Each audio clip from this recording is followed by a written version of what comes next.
Hi friends, ഇന്ന് നമുക്ക് തട്ടുകട സ്റ്റൈലിൽ ഒരു സുഖിയൻ ഉണ്ടാക്കി നോക്കിയാലോ. അപ്പം നമുക്ക് എങ്ങനെ ഉണ്ടാക്കുന്നതെന്ന് നോക്കാം.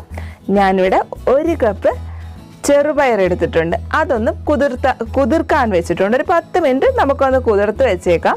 അപ്പം നമുക്ക് വേഗം തന്നെ വെന്ത് കിട്ടും. അതിനുശേഷം അത് നന്നായിട്ടൊന്ന് കഴുകിയതിന് ശേഷം നമുക്കൊരു കുക്കറിലേക്ക് ഇട്ട് കൊടുത്ത് നിരക്കി ഒന്ന് വെള്ളം വെച്ച് കുക്കറിൻ്റെ മൂടി ഒന്ന് അടച്ചു കൊടുക്കാം. അതിനുശേഷം ഒരു 4 വിസിൽ അടുപ്പിച്ച് ഒന്ന് വേവിച്ച് നോക്കാം. 4 വിസിലടിച്ചതിന് ശേഷം നിങ്ങളൊന്ന് തുറന്ന് നോക്കുക. പയറിന് പലതും പല രീതിയിലുള്ള വേവായിരിക്കും. അപ്പോൾ ഇവിടെ ഞാൻ 4 വിസിലടിച്ചപ്പോൾ എൻ്റെത് റെഡിയായി കിട്ടിയിട്ടുണ്ട്. അപ്പം നമുക്ക് ബാക്കി കൂടി ചെയ്താലോ. ഞാനൊരു ഫ്രൈ പാൻ എടുത്തിട്ടുണ്ട്. അതിലേക്കൊരു 3 ടേബിൾ സ്പൂണോളം ശർക്കര നല്ല പൊടിയായിട്ട് ചിരണ്ടിയിട്ടത് കൂടി ഇട്ട് കൊടുത്തിട്ടുണ്ട്. അതിലേക്കൊരു 4 ടേബിൾ സ്പൂൺ ചിരങ്ങിയ തേങ്ങയും കൂടി നമ്മൾ എടുക്കുകയാണ്. തേങ്ങ ആണെങ്കിലും ശർക്കര ആണെങ്കിലും നിങ്ങളുടെ ആവശ്യത്തിന് എടുക്കാം. മധുരം വേണ്ടുന്നവരാണെങ്കിൽ കുറച്ചുകൂടി എടുക്കാം. തേങ്ങ വേണ്ടാത്തവരാണെങ്കിൽ ഈ സമയത്ത് നമുക്ക് ആ തേങ്ങ അവോയ്ഡ് ചെയ്യുകയും ചെയ്യാം. അതിനുശേഷം നമ്മുടെ പയർ വെന്തല്ലേ, അതും കൂടി ഇട്ട് നന്നായിട്ട് ആ പാനിയിൽ കിടന്ന് ആ പയറും എല്ലാം ഒന്ന് നല്ല ഒരുമിച്ച് യോജിച്ച് വരട്ടെ. അന്ന് റെഡി ആയിട്ടുണ്ട്. അതിനുശേഷം നമ്മളൊരു ലഡുവിൻ്റെ വലിപ്പത്തിൽ അതൊന്ന് ബോർഡുകളാക്കി എടുക്കാം.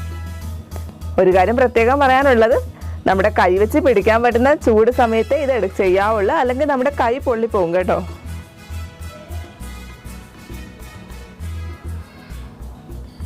അങ്ങനെ ഉരുളകളാക്കി എടുത്തിട്ടുണ്ട്. അപ്പോൾ അതൊരു സൈഡിലേക്ക് മാറ്റി വെക്കാം. ഒരു 2 ടേബിൾ സ്പൂൺ മൈദ എടുത്തിട്ടുണ്ട്. ഒരു 1/4 ടേബിൾ സ്പൂൺ ഉപ്പ്, ഒരു പിഞ്ച് മഞ്ഞപ്പൊടിയും കൂടി ഇട്ട് നമുക്ക് സ്വല്പം വെള്ളം ഒഴിച്ച് നമ്മുടെ മാവ് ഒന്ന് റെഡിയാക്കി എടുക്കാം. അതേസമയം തന്നെ നമ്മൾ ഗ്യാസ് കത്തിച്ച് പാത്രം വെച്ച് എണ്ണ ഒഴിച്ചു കൊടുക്കാം. അതൊന്ന് ചൂടായി വരട്ടെ.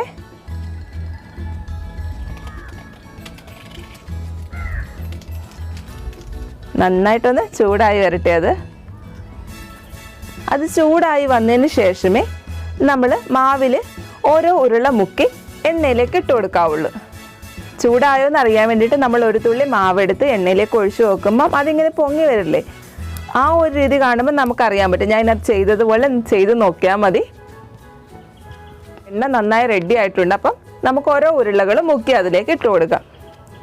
അത് നല്ലൊരു ഗോൾഡൻ കളർ ആവുന്നത് വരെ ഫ്രൈ ആവട്ടെ. ഒരു സൈഡ് ഗോൾഡൻ കളർ ആയിട്ടുണ്ട്. അപ്പോൾ അതൊന്ന് തിരിച്ചിട്ട് കൊടുക്കാം നമുക്ക്. ഒരു കാര്യം പ്രത്യേകിച്ച് പറയാനുള്ളത്, നമ്മുടെ പയർ റെഡിയാക്കില്ലേ, ആ സമയത്ത് അതിലേക്ക് കുറച്ച് നല്ല ജീരകവും ഏലക്കൊക്കെ ഇട്ട് കൊടുത്തു കഴിഞ്ഞാൽ കുറച്ചുകൂടി ആ ഒരു ഫ്ലേവർ വരുമ്പോൾ നല്ല ടേസ്റ്റ് കുറച്ചുകൂടി കൂടും. അപ്പം നമ്മുടെ സുഖിയൻ റെഡി ആയിട്ടുണ്ട്. അപ്പോൾ അത് എണ്ണയിൽ നിന്നൊന്ന് കോരി എടുക്കാം. നമുക്ക് ഒരു പാത്രത്തിലേക്ക് മാറ്റാം. അപ്പം ബാക്കിയുള്ളതും കൂടി നമുക്ക് അതേപോലെ ഒന്ന് ഫ്രൈ ചെയ്തെടുക്കാം. നമ്മുടെ ചായയുടെയൊക്കെ കൂടെ കഴിക്കാൻ നല്ലൊരു പലഹാരമാണിത്.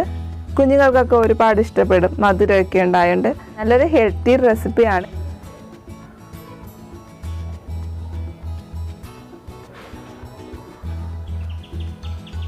അപ്പോൾ എല്ലാം റെഡി ആയിട്ടുണ്ട്. അതുകൂടി നമുക്കൊന്ന് കോരിയെടുക്കാം.